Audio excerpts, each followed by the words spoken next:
You're scrolling, drifting through the endless static of the algorithm, waiting for the signal to cut through the noise. Consider, if you will, that you just found the frequency.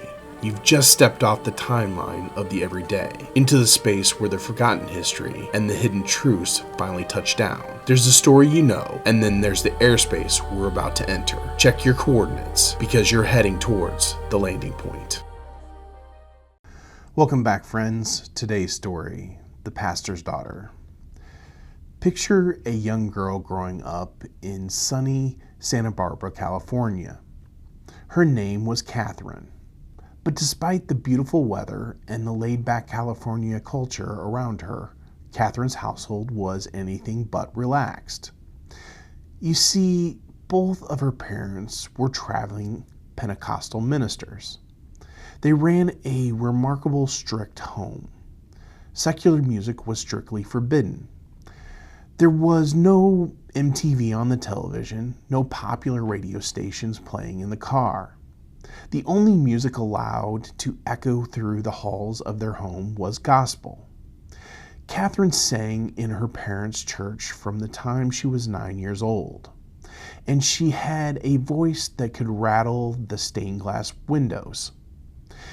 It was big, it was powerful, and it demanded to be heard. And by the time she was 15, she caught the ears of music veterans out in Nashville, Tennessee.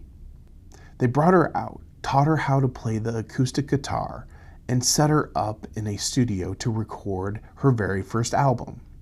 It was a Christian rock record released in 2001 under her real name, Catherine Hudson. She thought her dreams were coming true, but the album was a monumental flop. It sold maybe 200 copies. To make matters worse, the small record label that produced it promptly went bankrupt. Catherine was a teenage has-been before her career even started, but she refused to pack her guitar and go home. She moved to Los Angeles, determined to make it in the secular music business.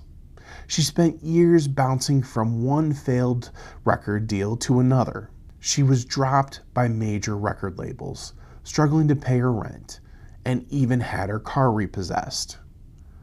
During those lean years, she realized she had another problem.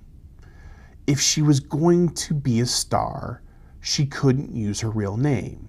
There was already a famous actress named Kate Hudson, and the young singer knew the world didn't have room for two of them. So she dropped her last name and adopted her mother's maiden name.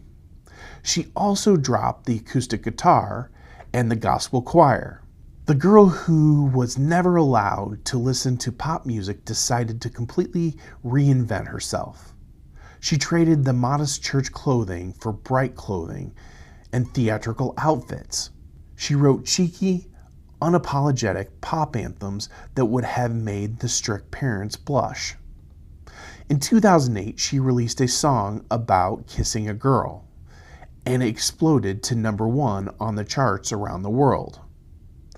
The sheltered pastor's daughter, who couldn't sell 200 gospel records, went on to become one of the best-selling music artists of all time, headlining the Super Bowl halftime show and tying Michael Jackson's record for the #1 single for a single album.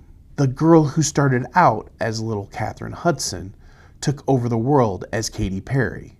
And whether you realize it or not, this is the landing point.